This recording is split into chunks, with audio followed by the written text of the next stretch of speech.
Сәлем баршаңызға, сіздермен бірге Айпана. Бүгін сіздермен өзімнің YouTube каналымда ең оңай жолмен жасалынатын медовый пирогтың жасалу жолын көрсететін боламын. Ерекшелігі ешқандай оқтауды қажет етпейді. Соңына дейін менімен бірге болыңыздар. Ең алдымен осындай водяной баняда балымызды, яғни медымызды ертіп алатын боламыз. Өте сұйық қалыпқа келгенге дейін ыссы болған кезде 1 чайный ложка соданы қосып, жақсылап тағы да араластыратын боламыз. Яғни біздің медымыз сода қосқаннан кейін аппақ көбікке айналады, яғни реакцияға түскенге дейін араластыратын боламыз. Осылай видеода көріп тұрғандарыңыздай көбікке айналған кезде аппақ сары майымызды, яғни 82% майымызды қосып, майымызды осы водяной баняның үстінде ерігенше араластырып алатын боламыз. Сары майымыз еріді-ау деген кезде ыдысымызды водяной банядан алып, бөлме температурасында салқындағанша күтетін боламыз. Келесі кезекте біздің бал қосылған сұйық массамыз салқындағанша кремді дайындауға кірісетін боламыз. Біз бұл пирогты қайнатпалы кремнен жасайтын боламыз. Ең алдымен ыдысымызға сүтті құйып, отқа қойып, қатты ысытып алатын боламыз, қайнатпаймыз. Содан кейін 2 жұмыртқамызды ыдысымызға салып, шекерімізді қосып, жақсылап араластырып алатын боламыз. Қол венчикпен, яғни ручной венчикпен осылай жақсылап араластырып, оның үстінен 40 грамм крахмал, яғни жүгері крахмал немесе картоп крахмалын қолдансаңыздар болады. Егер де крахмал табылмаған жағдайда ұнмен алмастырсаңыздар болады. Осылай крахмалды қосып жақсылап араластырып алатын боламыз. Яғни осы массамыз дайын болғаннан кейін кремді дайындауға кірісетін боламыз. Ысып тұрған сүтіміздің жартысын жаңағы массамызға құйып, тез-тез араластырып алатын боламыз. Яғни біздің жұмыртқамыз пісіп кетпеуі керек. Жақсылап араластырып алғаннан кейін осы массамызды сүттің үстінен құйып, яғни креміміз қоюланғанша бір тектес етіп қол венчикпен араластырып отыратын боламыз. Осылай үздіксіз араластырып отырыңыздар, өйткені араластырмай қалсаңыздар біздің креміміз іртік-іртік болып дұрыс дайындалмауы мүмкін. Сондықтан осылай жақсылап араластырып қоюлануына сәл қалған кезде осылай біздің 82% 50 грамм майымызды салып, тағы да жақсылап араластырып алатын боламыз. Осымен біздің креміміз дайын болды. Креміміз тез арада суысын десеңіздер, осындай бөлек ыдысқа құйып, массамызды бетін пищевой пленкамен ауа өткізбейтіндей етіп жауып, бөлме температурасында салқындатып алатын боламыз. Кремімізді дайындап алғаннан кейін екінші сұйық массамызды дайындауға кірісетін боламыз. Ол үшін бізге 4 жұмыртқа керек болады. 4 жұмыртқамызды ыдысымызға салып алып, шекермен бірге миксерлейтін боламыз. Яғни біздің жұмыртқамыз өзінің көлемінен 2 есе ұлғайып, ақ түске енгенше осылай жақсылап миксерлеп алатын боламыз.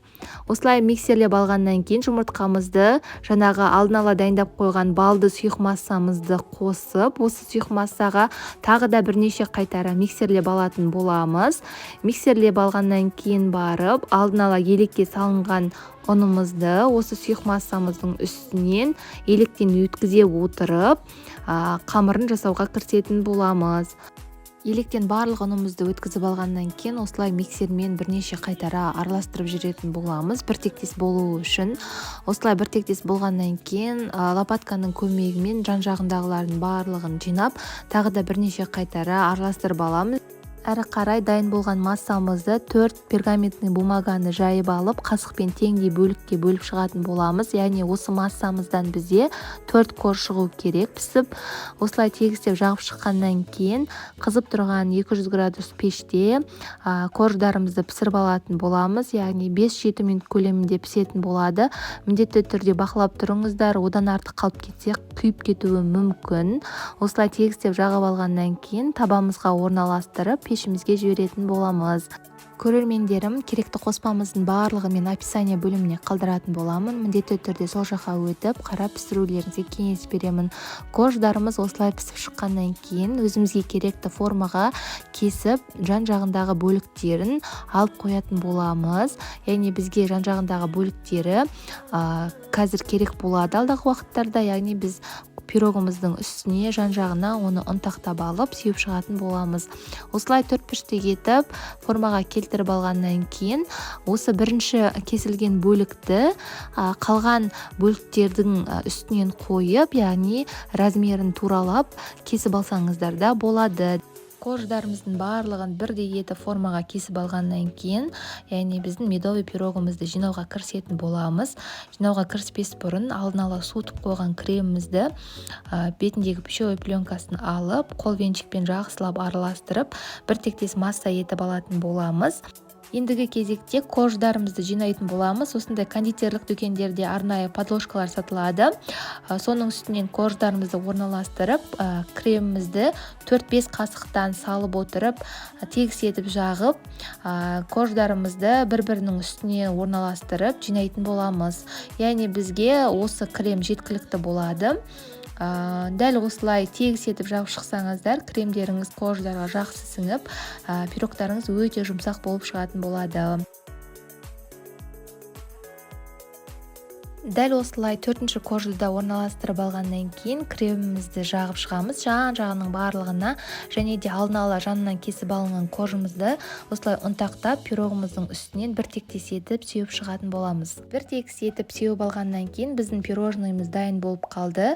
Және де дәл видеодағыдай кескіндерге кесіп дастарханға ұсынсаңыздар, өте әдемі көрініс беретінін сөзсіз.